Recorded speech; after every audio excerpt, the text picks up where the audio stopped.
Thank you, everyone, for joining us for this last day of our celebration of the appearance of Sri Chaitanya Mahaprabhu. I'm going to share with you a very, well, actually, a kind of a chronological history of Lord Chaitanya. You know, we've read the teachings of Lord Chaitanya, we've read the Chaitanya Charitamrita, and so forth.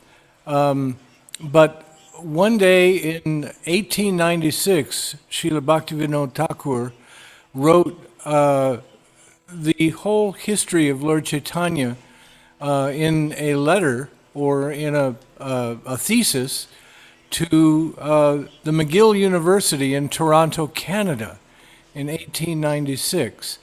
And it pretty much lays out Lord Chaitanya, his life from beginning all the way through sannyas and everything. And I wanted to share that with you. It is rather long. I hope that you'll be able to bear with me. But in the meantime, please accept my humble obeisances and let me offer my obeisances at the lotus feet of my spiritual masters. Namo Siddheshwarupananda Paramahamsa Namine Gaura Karuna Swarupaya Radha Krishna Prastayate. Namaste Saraswati Deve Gauravani Pacharine Nirvisesha Shunyavadi Paschatya Desatarine. Vanchakalpatrubhyas cha Kripasindubhya eva cha Patitanam Pavanevyo Vaishnavebhyo Namo Namaha.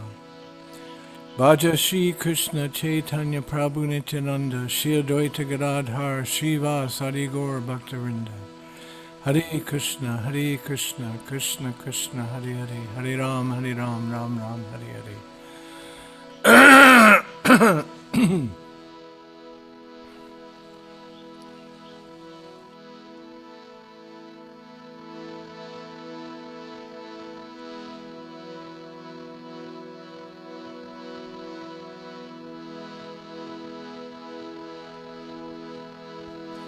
All glories to the Shri Krishna Sankirtan, which cleanses the heart of all the dust accumulated for years together. It extinguishes the fire of conditional life, of repeated birth and death. This Sankirtan movement is the prime benediction for humanity at large, because it spreads the rays of the benediction moon. It is the life of all transcendental knowledge, and it increases the ocean of transcendental bliss, and gives us a pure taste of that eternal nectar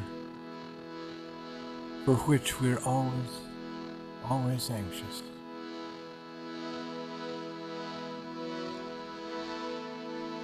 O my Lord, your holy name alone can render all benediction upon the living being. And thus, you have hundreds and millions of names like Krishna, Rama, Govinda, Jehovah, El Shaddai, Allah, Damodar. And in each of these transcendental names you have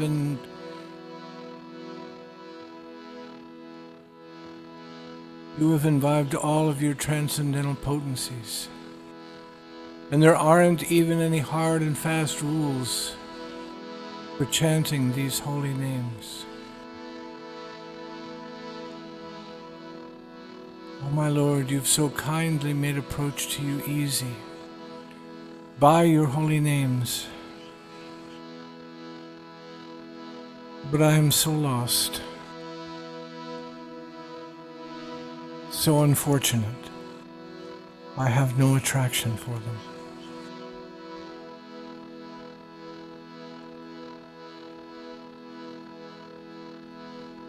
One should chant the holy name of the Lord in a humble state of mind, feeling himself to be lower than the straw in the street, more tolerant than a tree,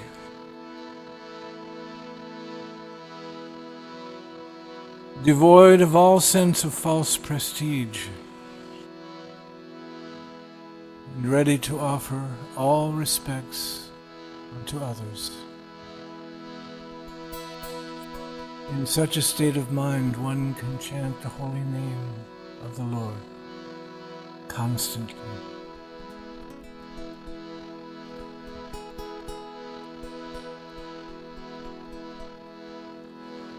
Almighty Lord, I have no desire to accumulate wealth, nor do I want for the company of beautiful women, nor do I want any number of followers of mine. All that I wish, all that I desire, all that I want is your causeless devotional service in my life, birth after birth after birth.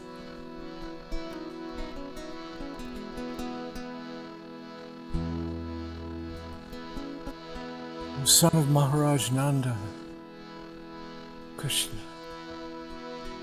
I am eternally your servant. But even though I am your eternal servitor, somehow or other, somehow I've fallen into this dark ocean of material birth and death. Please, therefore, out of your kindness, pick me up. Pick me up from this ocean of death and place me as an atom of dust upon your lotus feet.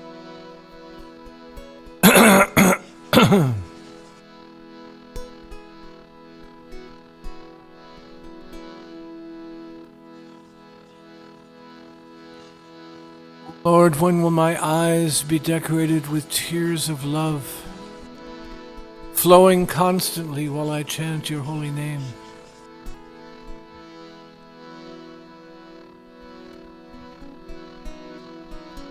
All the hair on my body stand on end. Let my voice choke up husky with love for you. Through the mere recitation of your holy name.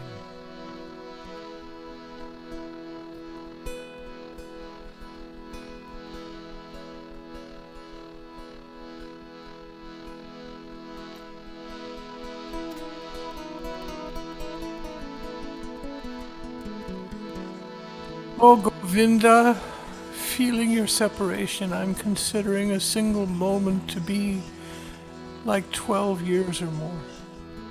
Tears are flowing from my eyes like torrents of rain. Everything in this world is empty, useless, in the absence of you.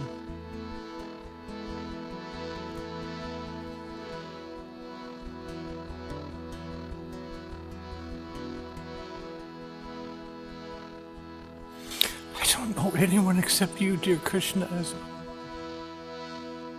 and you shall always remain so, even if you handle me roughly when you embrace me. Or you may break my heart by not being present before me.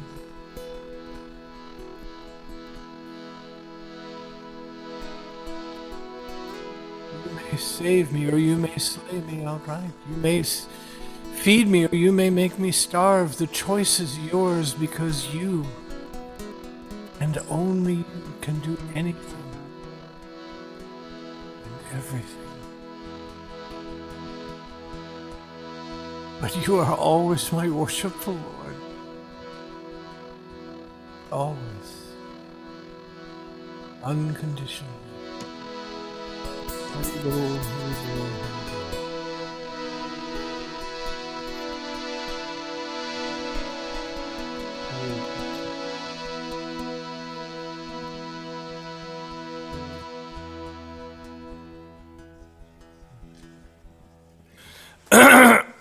Haribo. Those of you who have cameras, please turn them on so I can see who you are, what you look like in your devotional service. Thank you. Rania, there you are, Haribo. Namaste. Katrino, namaste, Hare Krishna. Always nice to see you. As I said before, this was written in 1896 and sent to McGill University in Toronto, Canada. Is my audio level okay? Can you hear okay? No problem? Thank you. Good, okay.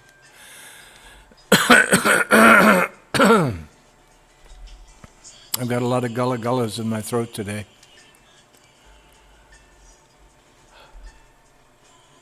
The life of Sri Chaitanya Mahaprabhu by His Divine Grace Srila Sakchitananda Bhaktivinoda Thakur.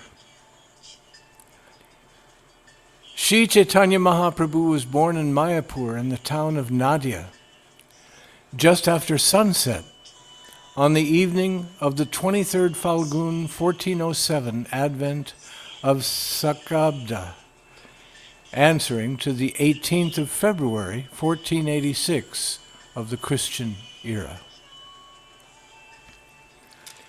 The moon, which was full, was eclipsed at the time of Lord Chaitanya's birth, and the people of Nadia were engaged, as usual in such occasions, bathing in the Bhagirathi River with loud cheers of Hari Bol, Hari Bol. It is said that the moon hid his face because of Lord Chaitanya's birth, not wanting to be embarrassed by the beauty of Lord Chaitanya. His father, Jagannath Mishra, was a poor Brahmin of the Vedic order, but he was also a very advanced scholar. His mother, Sachi Devi, was a model good woman. Both descended from Brahminical stock, originally residing in Sailet. Sriman Mahaprabhu was a beautiful child, and the ladies of the town came to see him with all kinds of presents. His mother's father was a Pandit, Nilambar Chakravarti. He was a renowned astrologer.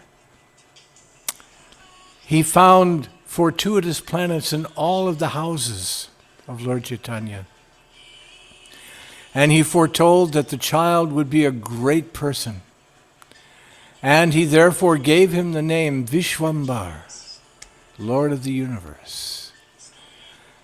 The ladies of the neighborhood styled him Gaur Hari on account of his golden complexion. And his mother called him Nimai because of the neem tree near which he was born.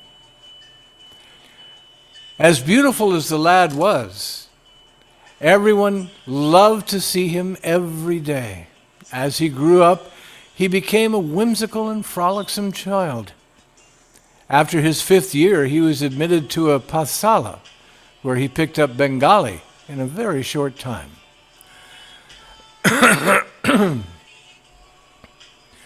Most of his contemporary biographers have mentioned certain anecdotes regarding Lord Chaitanya, which are simple records of his early miracles. It is said, for example, that when he was an infant in his mother's arms, he wept continuously. And that when the neighboring ladies and his mother cried, Hari Bol, Hari Bol, Hari Bol, he would stop weeping. And thus there was a continuous sound of Hari Bol throughout the neighborhood, foreshadowing the future mission of the Lord.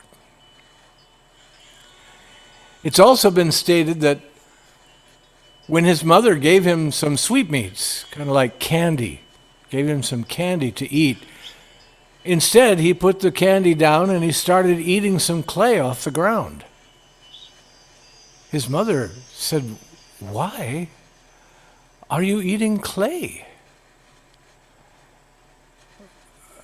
It's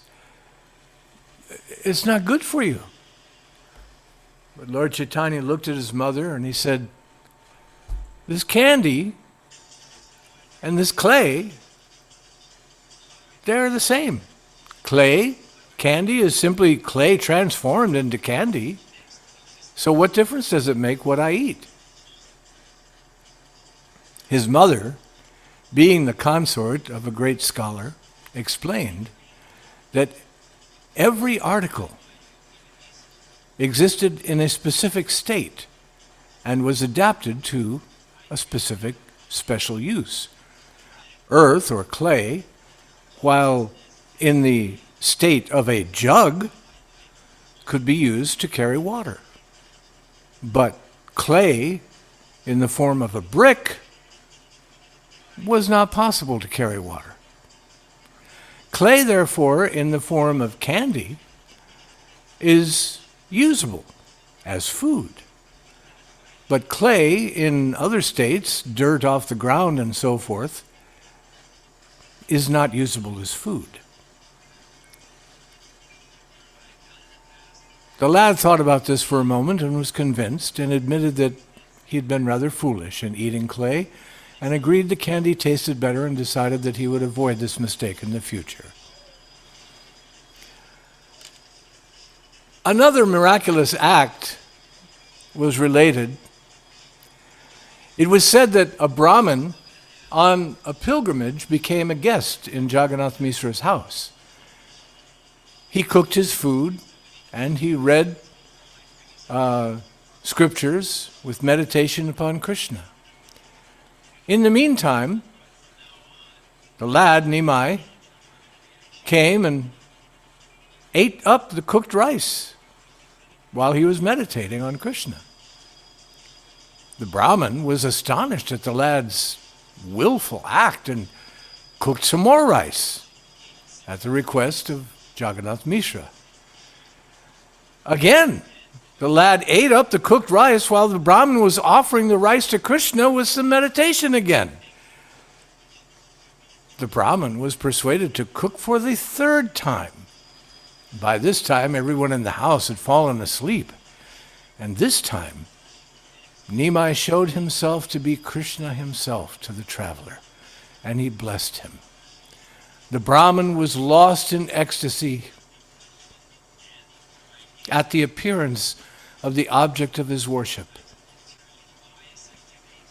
And there is another story that probably every one of you know. Two thieves stole away the lad from his father's door in the hopes of stealing his jewels.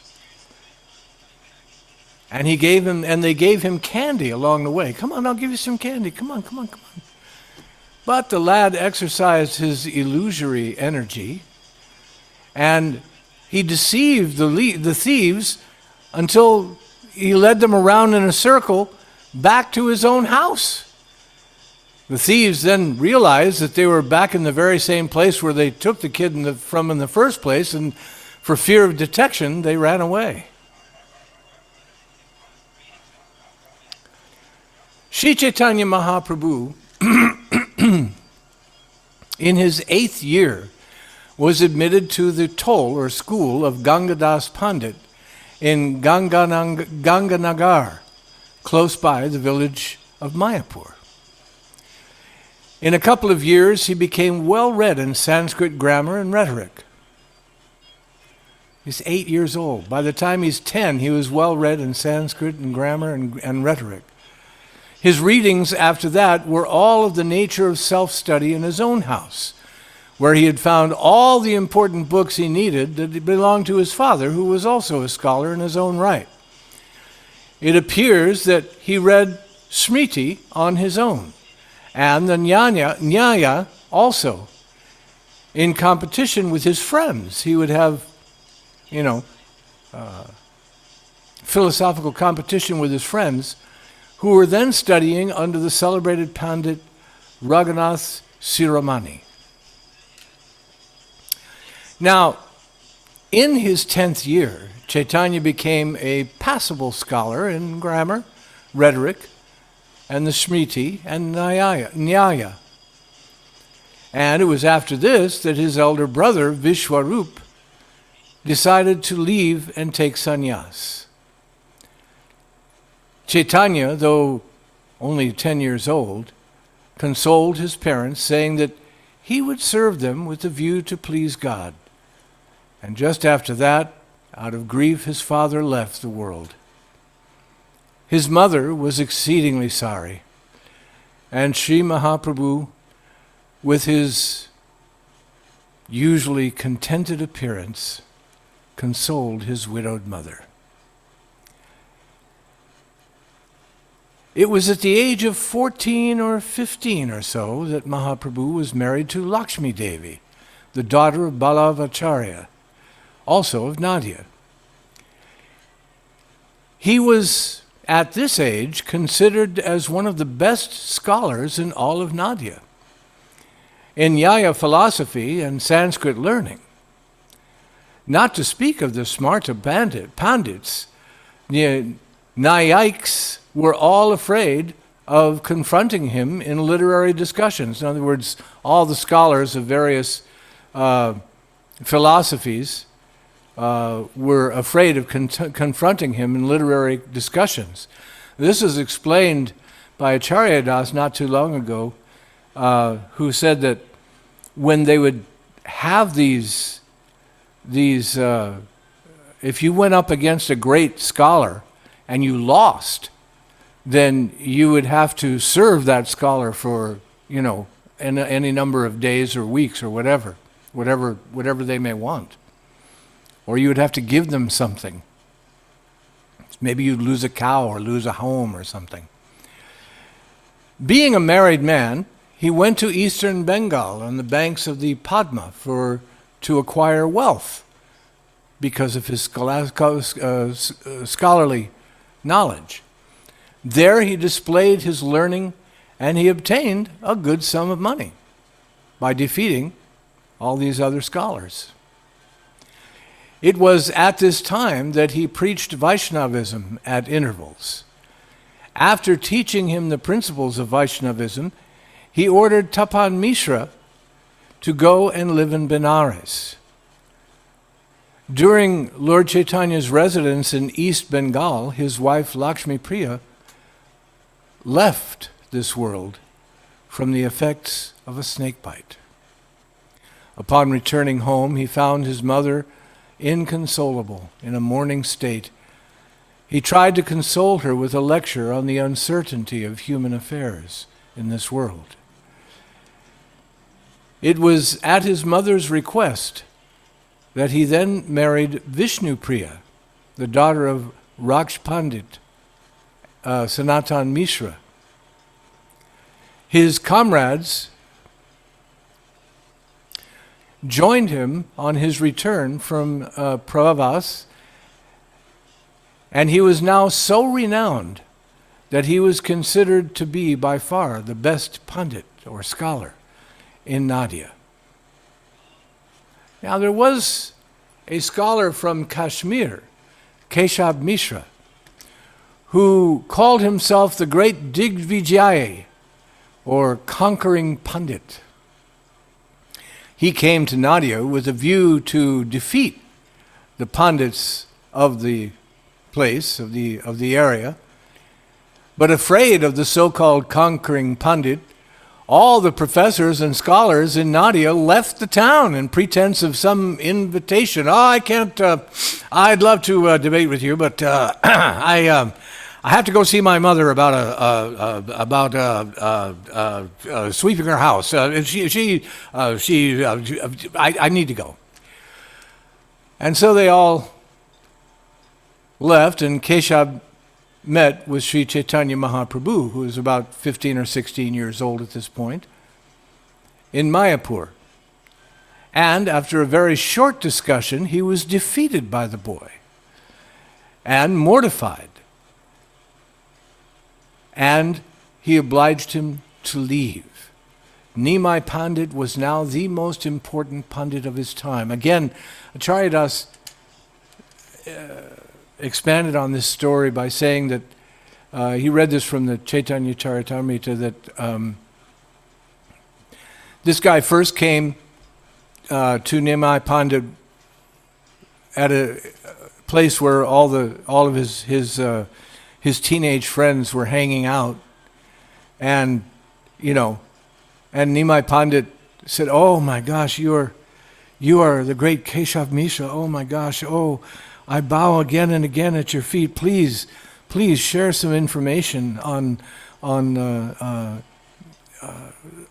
Puranas or something like that, and so being very puffed up and very like, oh well, okay, and so he gave his interpretation of certain section of scripture, and Lord Chaitanya said, Oh my goodness, I can't believe that I have actually heard these things from the mouth of Keshav and Keshav Mishra, but there was this one thing that you said that I thought maybe we could just discuss a little bit, and he went on to completely defeat everything that Keshav Mishra had said. And Keshav Mishra was just devastated. And he went back to where he was staying, and he thought he must have offended the goddess of learning, Saraswati. Otherwise, how could this possibly happen? And he was just inconsolable. He was just almost like ready to jump in the river and drown or something. He was just so upset. And that night, in a dream, Saraswati came to him, and Keshav Mishra said, "What did I do? How did I offend you?" And she said, "No, you have not offended me. You have not offended me. You have engaged the one who made me. You have engaged with God himself." And she revealed that Lord Chaitanya was Krishna himself. And Keshav Mishra the next day approached Lord Chaitanya early in the morning when he was alone. And Lord Chaitanya revealed his true identity to him and sent him away to said, you should go back to Kashmir and, preach the philosophy of Vaishnavism. He was 16 or 17 when he traveled to Gaya with a host of his students. And there he took spiritual initiation from Ishvara Puri, a Vaishnava sannyasi, and a disciple of Madhavendra Puri. Upon his return to Nadia, Nimai Pandit turned out a religious preacher, and his religious nature. Nimai Pandit, okay. Sometimes I get confused by Bhaktivinod's English pentameter. Nimai Pandit turned into a religious preacher, and his religious nature or spiritual nature became so strong that Advaita Prabhu, Srivas, and others who had been there before the birth of Lord Chaitanya and already accepted Vaishnava philosophy and faith were astonished at this change in this young man. He was then no more a contending scholar, an arguer, a pundit, a wrangling smarta, or a criticizing rhetorician. He swooned. He swooned at the name of Krishna and behaved as an inspired man under the influence of this religious sentiment. It was described by Murari Gupta, an eyewitness, that he showed his heavenly powers in the house of Srivas Pandit, in the presence of hundreds of his followers, all of whom were well-read scholars in their own right. And it was at this time that he opened the nocturnal school of Kirtan in the compound of Srivas Pandit, with his sincere followers, where he preached, where he sang, where he danced. And there he expressed all sorts of religious feelings and manifest all kinds of spiritual manifestations. Nityananda Prabhu, who was then a teacher of Vaishnavism and who had then completed his travels all over India, joined him in that time. And in fact, a host of Pandit preachers of Vaishnavism, all very sincere at heart. They all came from different parts of Bengal. And Nadia now became the regular seat of a host of Vaishnavacharyas whose mission it was to spiritualize mankind to the highest influence of the Vaishnava lifestyle. The first mandate that he issued to Prabhu Nityananda and Haridas was to go and preach throughout the streets of town.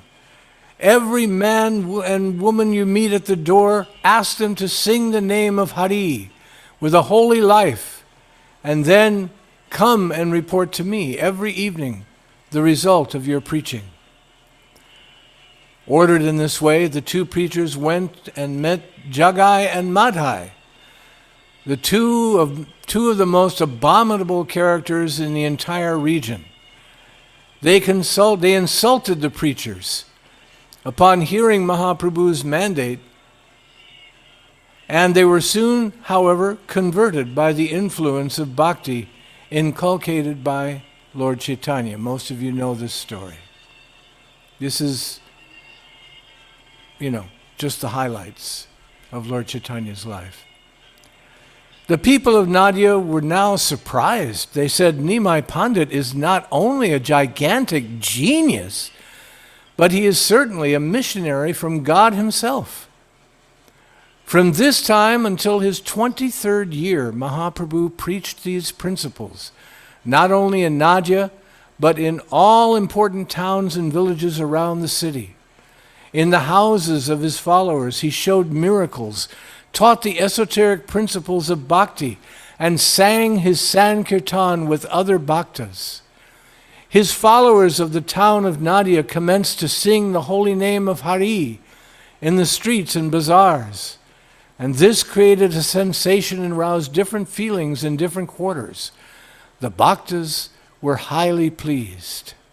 This is where it's explained elsewhere that he revealed himself as the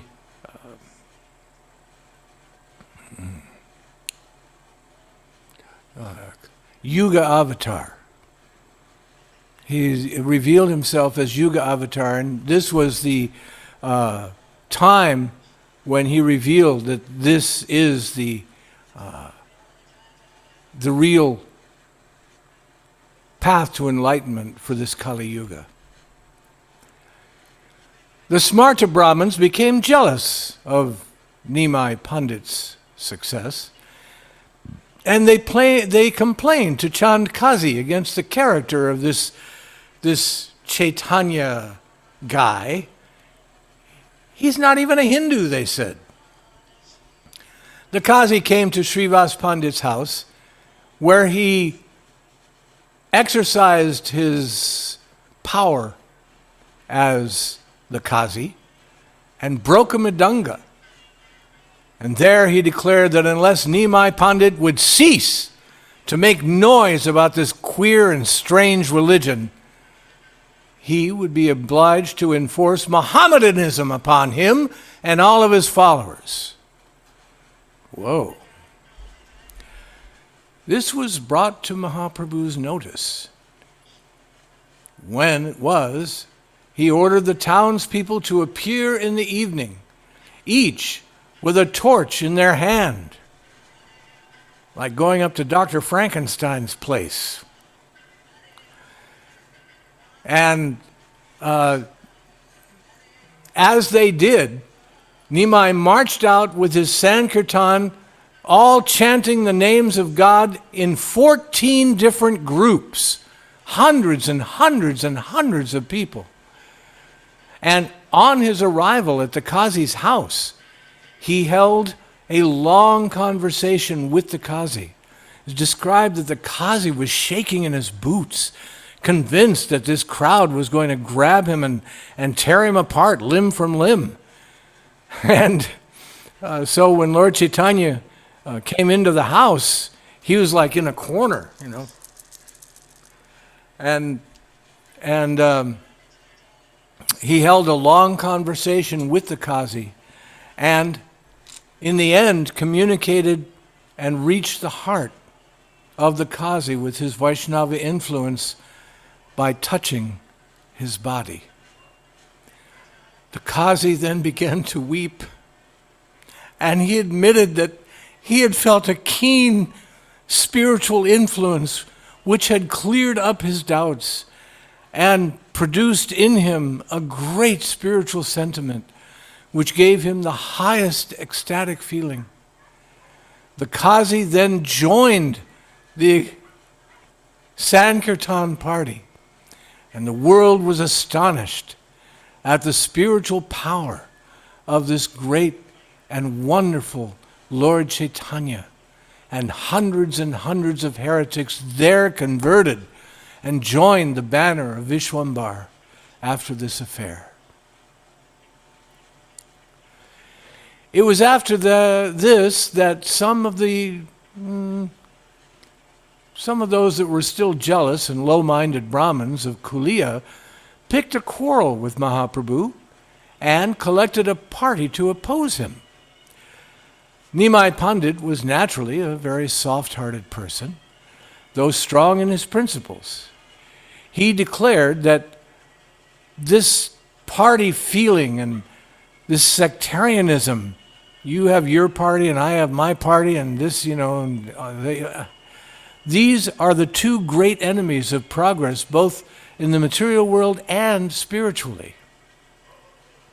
And as long as he would continue to be an inhabitant of Nadia belonging to a certain family, his mission could not meet with complete success. And therefore, he resolved to become a citizen of the world by cutting off his connection with any particular family, a caste or a creed. With this resolution, he embraced the position of a sannyas at Katoa under the guidance of Keshav Bharat of that town on that 24th year of his age. His mother and his wife wept bitterly in separation.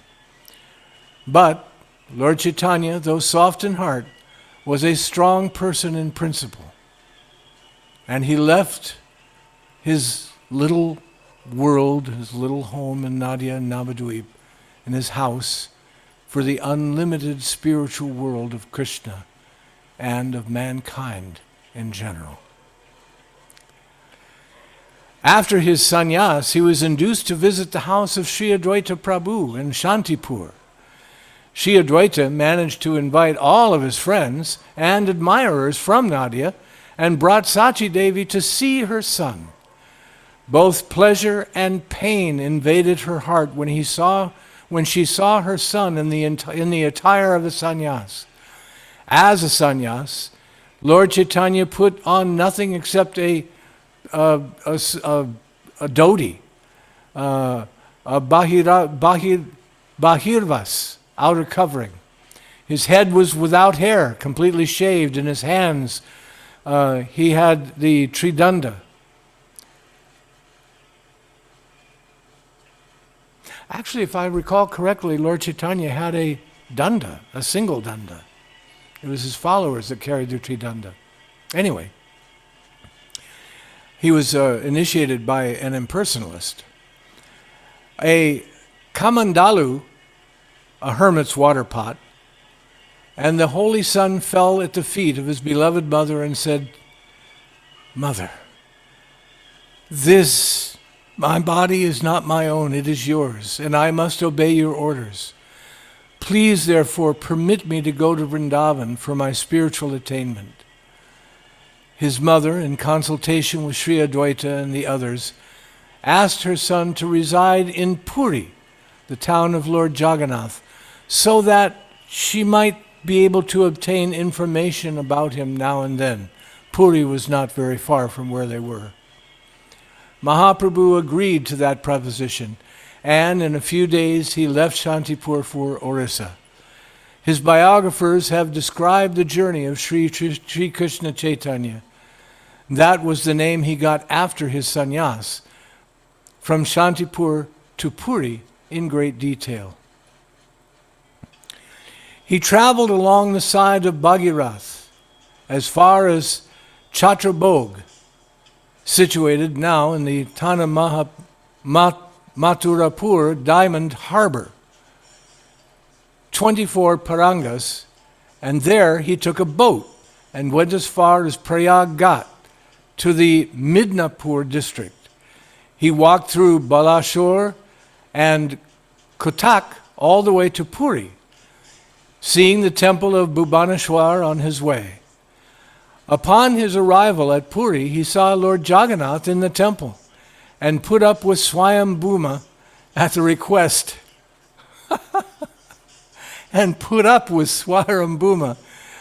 Sarvabhuma at the request of Lord Jagannath. Sarvabhuma Bhattacharya and Vedanta. Now Sarvabhuma was a gigantic, famous Pandit of the day. His readings knew no bounds. He was the best Nayik of the times, the best scholar of the times. He was known as the most erudite scholar in the Vedanta philosophy of the school of Shankaracharya. He was born in Nadia, in Vidyanagar, and taught innumerable pupils in the Nyaya philosophy in his school. He had left for Puri some time before the birth of Nimai Pandit. His brother-in-law, Gopinath Mishra, introduced this new sannyasi to Sarvabhuma, who was astonished at how beautiful he was and feared that it's going to be difficult for this young man to maintain a sannyas dharma during the long run of his life, being so fabulously beautiful as he was. People of both sexes were attracted to him. He was just like totally beautiful. Gopinath, who had known Mahaprabhu from Nadia, had a great reverence for him. And he told everyone that the sannyas was not a common human being. On this point, Gopinath and Sarvabhuma had a hot discussion, an argument. Sarvabhuma then requested Mahaprabhu to hear my recitation of the Vedanta Sutra, to which the latter tactfully submitted. For days, Lord Chaitanya sat in silence as the great Sarvabhuma uttered with gravity for 7 days. At the end of the 7 days, he said, "Krishna Chaitanya, I think you are not understanding Vedanta, as you do not say anything after hearing my recitations and my explanations." Lord Chaitanya replied very humbly that he understood the sutras quite well, but what he didn't understand was all these commentaries by Shankaracharya. They just didn't make any sense. Astonished at this, Sarvabhuma said, "Well, how is it you are understanding the meanings of the sutras, and you do not understand the commentaries which explain the sutras?" Well, if you understand the sutras so well, then please, let me hear your interpretations. Thereupon, Lord Mahaprabhu explained all the sutras in his own way, without touching the pantheistic commentary of Shankar. The keen understanding of Sarvabhuma saw the truth, the beauty, and the harmony of these arguments in the explanations given by Lord Chaitanya, and obliged him to utter that it was the first time that he had found anyone who could explain the Brahma Sutras in such a simple and profound manner. He also admitted that the commentaries of Shankara never gave such natural explanations of the Vedanta Sutras as he had obtained from a few moments with Sriman Mahaprabhu.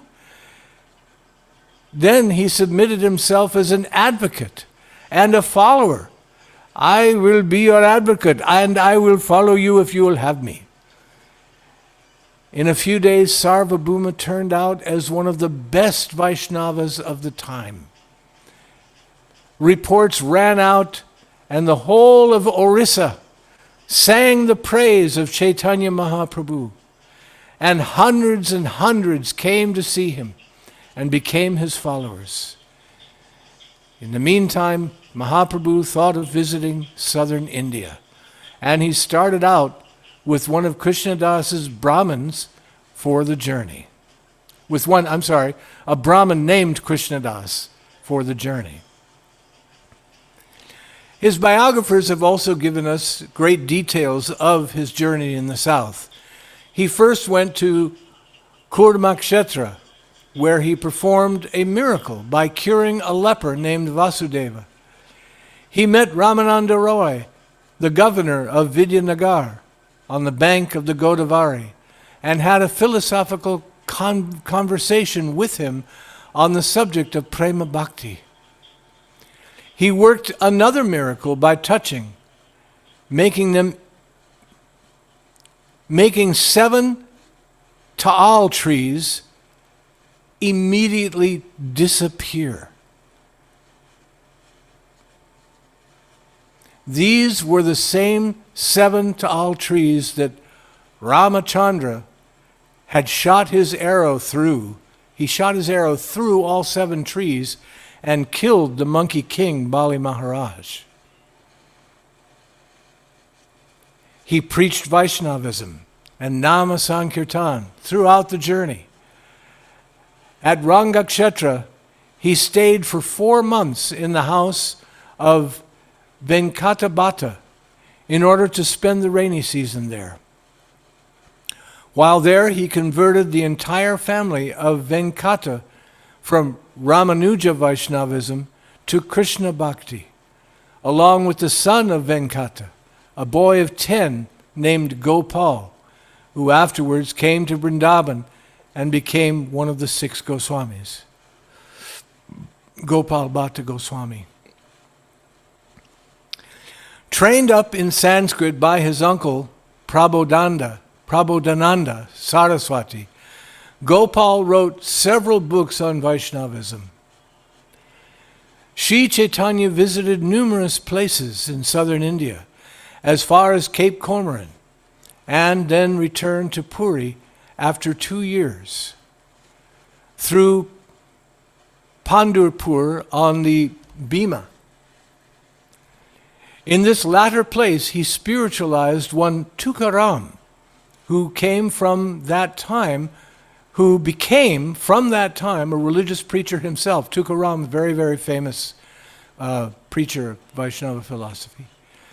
This fact had been admitted in his Abhangas, which had been collected in a volume by Satyanendranath Tagore of Bombay Civil Service.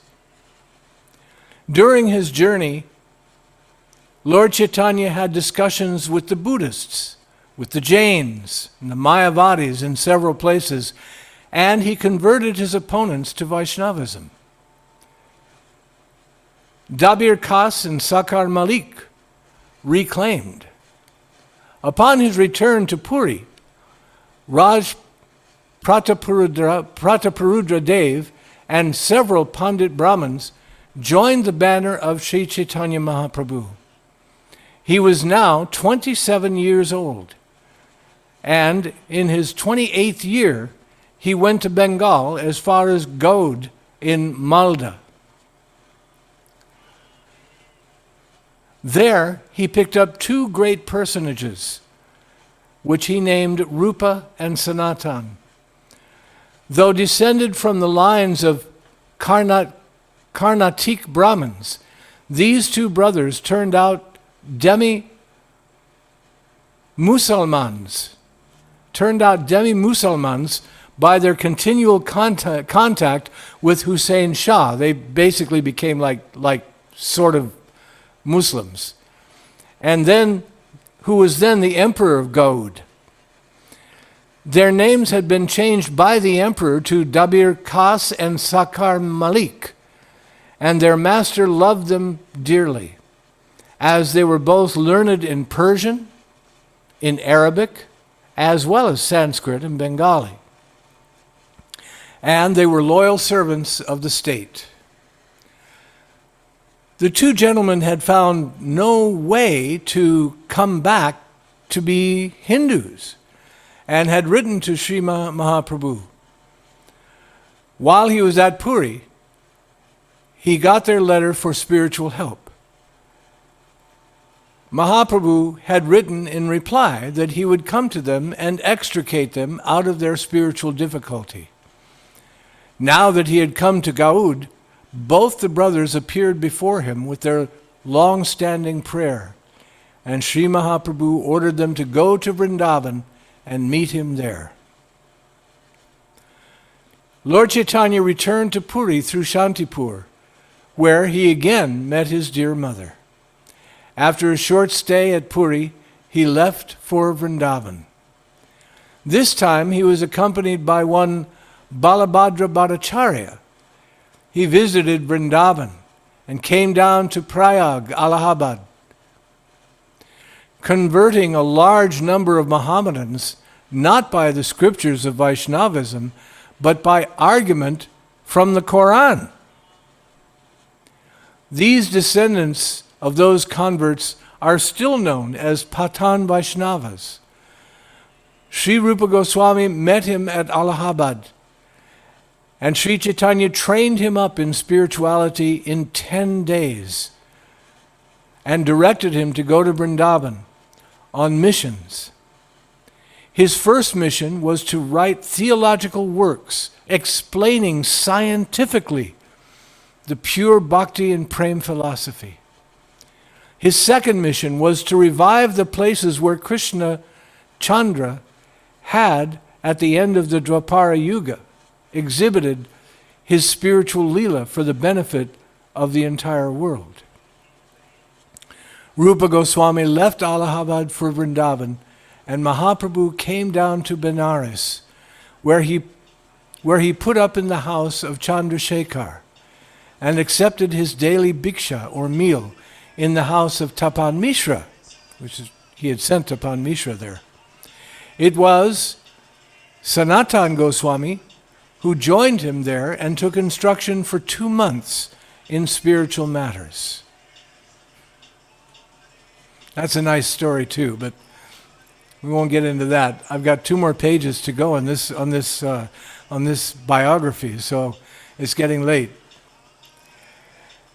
The biographers of Lord Chaitanya, especially Krishnadas Kaviraj, have given us details of Lord Chaitanya's teachings to Rupa and to Sanatan. Krishnadas was not a contemporary writer, but he gathered his information from the Goswamis themselves, the direct disciples of Lord Chaitanya. Jiva Goswami, who was the nephew of Sanatan and Rupa, and who has left us the invaluable work, the Satsandarbha, has philosophized on the precepts of this great leader. We have gathered and summarized the precepts of Lord Chaitanya from the books of these great writers. While in Benares, Lord Chaitanya had an interview with the learned and famous Mayavadi sannyas in the town of Maharat, in the house of a Maharat Brahmin, who had invited all the sannyasis to see this as an entertainment. At this interview, Lord Chaitanya showed a miracle which attracted all the sannyasis to him. He then ensued a reciprocal conversation. The sannyasis were headed by the most learned sannyas in the whole area. The leader was Prakasananda Saraswati, and after a short controversy, they submitted to Sri Mahaprabhu, and they admitted that they had been misled by the commentaries of Shankaracharya. It was impossible even for learned scholars to oppose Lord Chaitanya Mahaprabhu for a long time, as there was some power in him which touched their hearts and made them weep for their spiritual improvement. Sannyasis of Benares soon fell at the feet of Lord Chaitanya and asked for his grace. Sri Chaitanya Mahaprabhu then preached pure bhakti and instilled into their hearts spiritual love for Krishna, which obliged them to give up their sectarian feelings. And the whole of Benares, on this wonderful conversion of the sannyasis, turned out Vaishnavas, and they made a master Sankirtan with their new Lord. After sending Sanatan to Vrindavan, Lord Mahaprabhu went to Puri again through the jungles with his comrade Balabhadra. Balabhadra later reported that Mahaprabhu had shown many miracles on his way to Puri, the most famous of which was making tigers and elephants dance upon hearing the name of Krishna. From this time, from his 31st year, Lord Mahaprabhu continually lived in Puri in the house of Kasi Mishra until his disappearance in his 48th year, at the time of Sankirtan in the temple of Tota Gopinath. During these 18 years, his life was one of settled love and piety. He was surrounded by numerous followers, all of whom were of the highest order of Vaishnavas and distinguished from the common people by their purest character and learning, firm religious principles and spiritual love in Radha Krishna. It is again described that in Nadia, Lord Chaitanya in his earlier, before he was 20, before he took sannyas, he showed his aspect as Yuga avatar. But when he came back to Puri for these 18 years, he was purely Radha. And he just had an amazing relationship with Krishna in the form of Jagannath. He and Jagannath were madly in love. And this is how he manifests himself as Radharani in the guise of sannyas. Swarup Damodar, who had been known by the name Purushattamacharya while Mahaprabhu was in India, joined him from Benares and accepted his service as secretary. No production of any poet or philosopher could be laid in front of Lord Chaitanya unless Swarup Damodar had passed it as pure and useful. Ramananda Roy was his second mate, his assistant at the time. Both he and Swarup sang while Mahaprabhu expressed his sentiment on a certain point of worship. Paramananda Puri was his minister in matters of religion, and there are hundreds of anecdotes described by his biographers, which we do not think it is important here to reproduce. Mahaprabhu slept very little. His sentiments carried him far and far in the firmament of spirituality every day and night, and all his admirers and followers watched him throughout.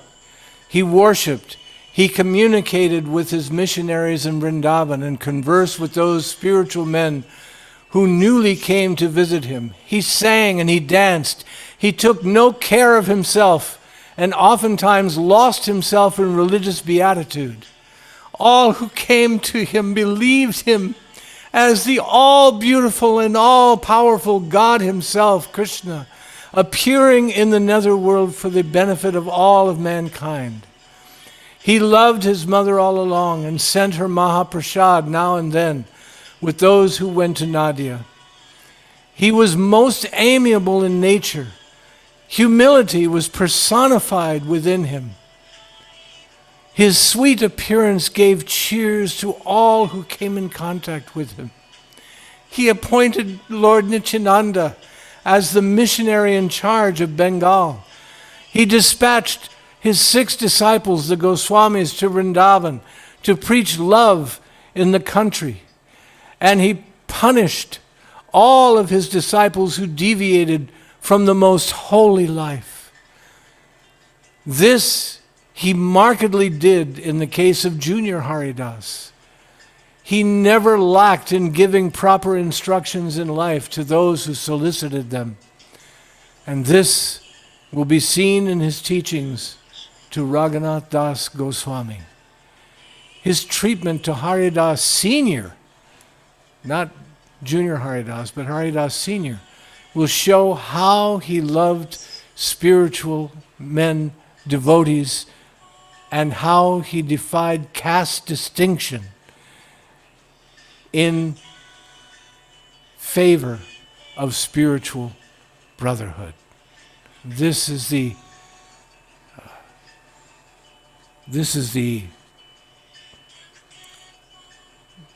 will. This is what he has left us. This amazing science of love of God, like no other spiritual knowledge in the world, and yet like all of them. Lord Chaitanya is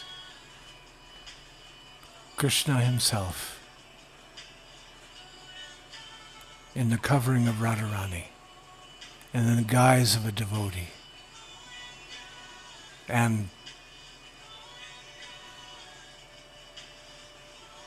his amazing knowledge and his amazing power to, he could sit with 1,000 people and convert them all into devotees.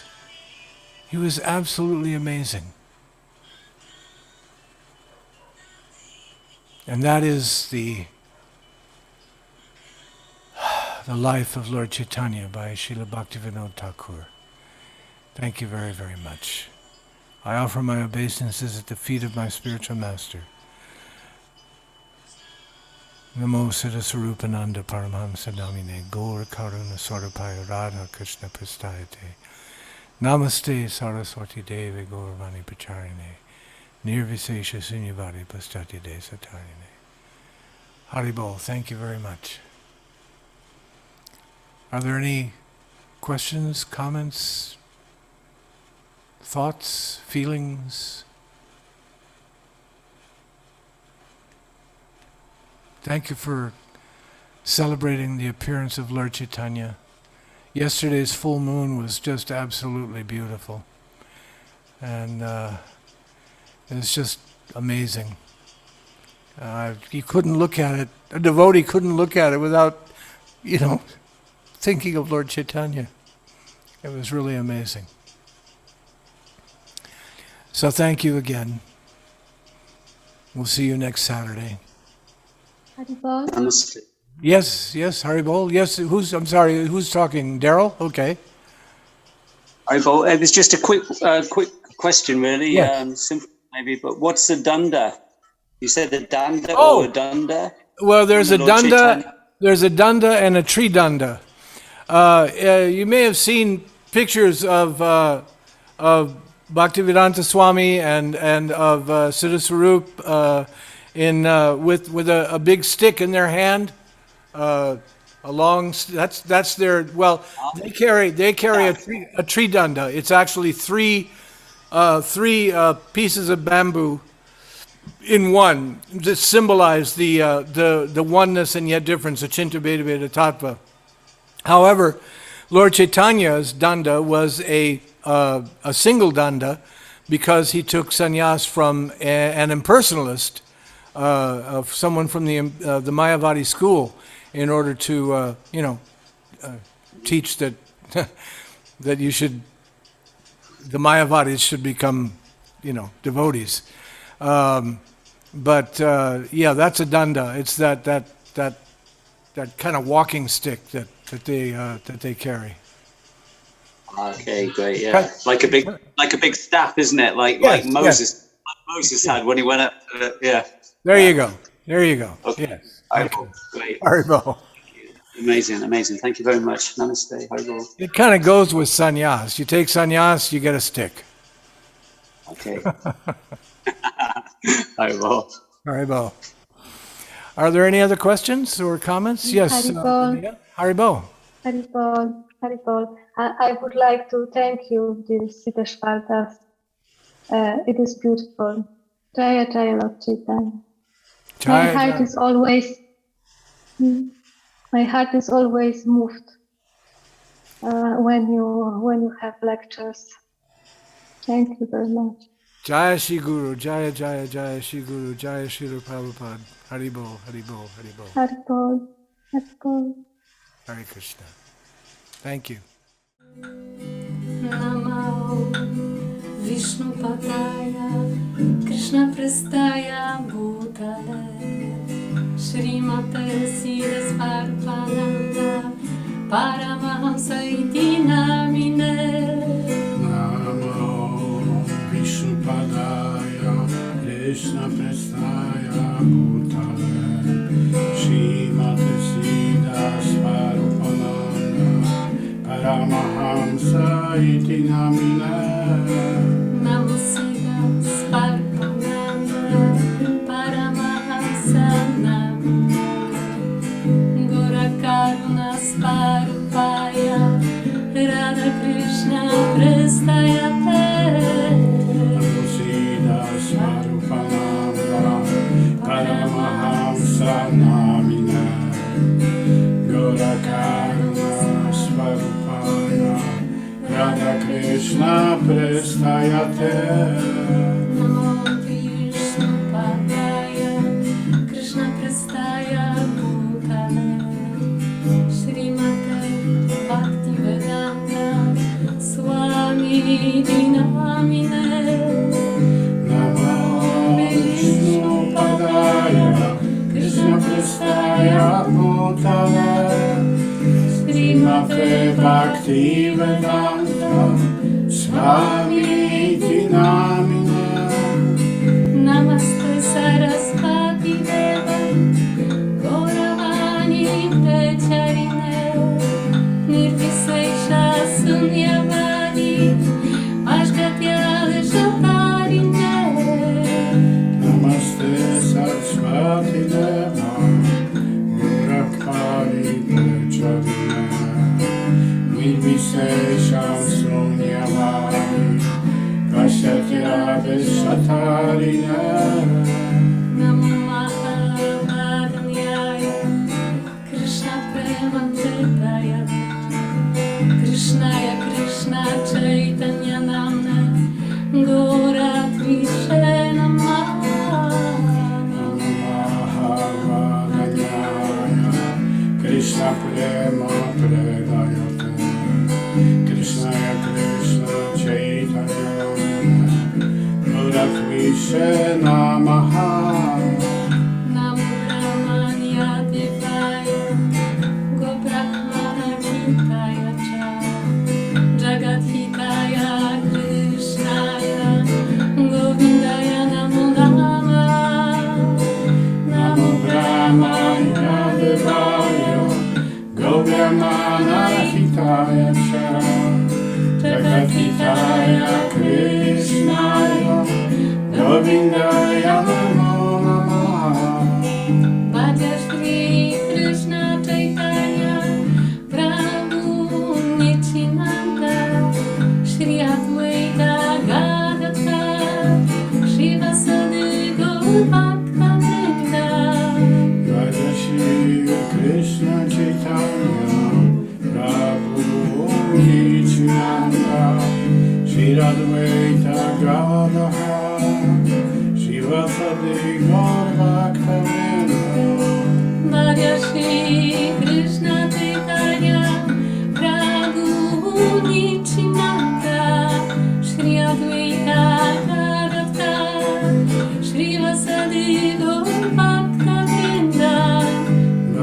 Shri Krishna Chaitanya Prabhu Nityananda Shri Advaita Gadadhar Shiva Sati Gaur Bhakta Vrinda Bhaja Shri Krishna Chaitanya Prabhu Nityananda Shri Advaita Gadadhar Shri Vasadi Gaur Bhakta Vrinda Bhaja Shri Krishna Chaitanya Hari Prabhu Nityananda Shri Advaita Gadadhar Shiva Sati Gaur Bhakta Vrinda Jaya Jaya Shri Chaitanya Jaya Nityananda Jaya Dvaita Chandra Jaya Gaura Bhakta Vrinda Jaya Jaya Shri Chaitanya Jaya Nityananda Shri Advaita Chandra Jaya Bhakta Vrinda Jaya Jaya Shri Chaitanya Jaya Nityananda Jaya Dvaita Chandra Jaya Gaura Bhakta Vrinda Jaya Jaya Shri Chaitanya Jaya Nityananda Shri Advaita Chandra Jaya Bhakta Vrinda Shri Krishna Chaitanya Radha Krishna Nayana Shri Krishna Chaitanya Radha Krishna Nayana Shri Krishna Chaitanya Radha Krishna Mahayana Shri Krishna Chaitanya Radha Krishna Mahayana Shri Krishna Chaitanya Radha Krishna Nayana Shri Krishna Chaitanya Radha Krishna Nayana Shri Krishna Chaitanya Radha Krishna Mahayana Shri Krishna Chaitanya Radha Krishna Mahayana Hare Krishna, Krishna Krishna, Hare Hare, Hare Rama, Rama Rama, Hare Hare. Hare Krishna, Krishna Krishna, Hare Hare, Hare Rama, Rama Rama, Hare Hare. Hare Krishna, Krishna Krishna, Hare Hare, Hare Rama, Rama Rama, Hare Hare. Hare Krishna, Krishna Krishna, Hare Hare, Hare Rama, Rama Rama, Hare Hare. Hare Krishna, Krishna Krishna, Hare Hare, Hare Rama, Rama Rama, Hare Hare. Hare Krishna, Krishna Krishna, Hare Hare, Hare Rama, Rama Rama, Hare Hare. Hare Krishna, Krishna Krishna, Hare Hare, Hare Rama, Rama Rama, Hare Hare. Hare Krishna, Krishna, Hare Krishna Krishna, Hare Hare,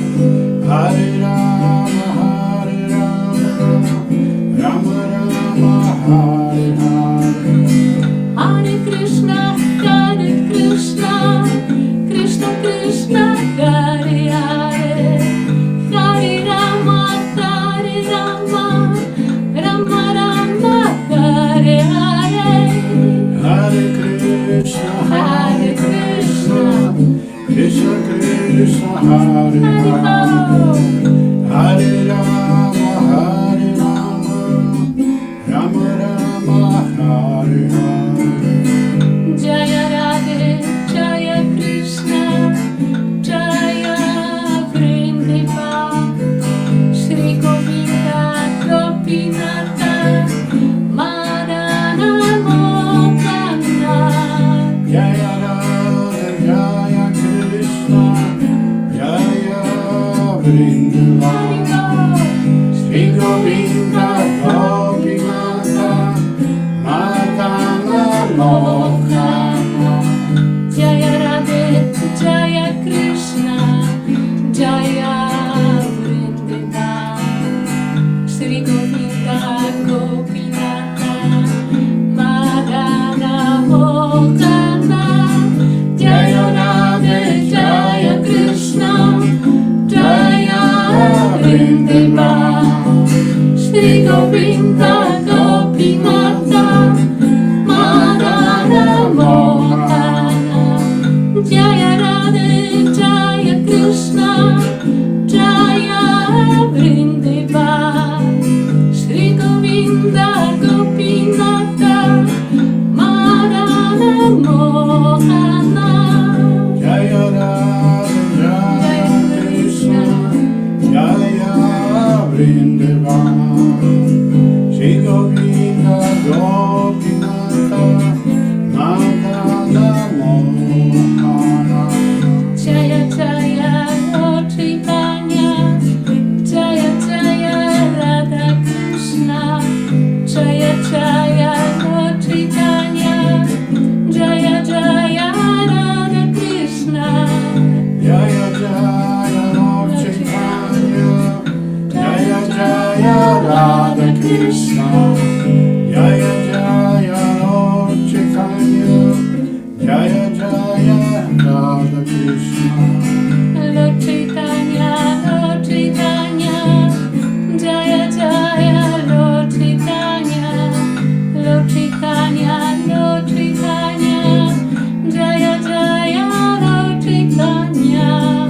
Lord Chaitanya Lord Chaitanya Jaya Jaya Lord Chaitanya Lord Chaitanya Lord Chaitanya Jaya Jaya Lord Chaitanya Hari Bol, Nitai Gaur, Nitai Gaur, Hari Bol, Hari Bol, Nitai Gaur, Nitai Gaur, Hari Bol. Hari Bol Nitai Gaur Nitai Gaur Hari Bol Hari Bol Nitai Gaur Nitai Gaur Hari Bol Hari Bol, Nitai Gaur, Nitai Gaur, Hari Bol, Hari Bol, Nitai Gaur, Nitai Gaur, Hari Bol. Hari Bol Nitai Gaur Nitai Gaur Hari Bol Hari Bol Nitai Gaur Nitai Gaur Hari Bol Hari Bol, Nitai Gaur, Nitai Gaur, Hari Bol, Hari Bol, Nitai Gaur, Nitai Gaur, Hari Bol. Hari Bol Nitai Gaur Nitai Gaur Hari Bol. Hari Bol Nitai Gaur Nitai Gaur Hari Bol Gurudev, Gurudev, Jaya Srila Prabhupada. Gurudev, Gurudev, Jaya Srila Prabhupada. Gurudev, Gurudev, Jaya Srila Prabhupada. Gurudev, Gurudev, Jaya Srila Prabhupada. Jaya Siddha Sarvananda Paramahamsa Prabhupada. Jaya Siddha Sarvananda Paramahamsa Prabhupada. Jaya Siddha Sarvananda Paramahamsa Prabhupada Jaya Siddha Sarvananda Paramahamsa Prabhupada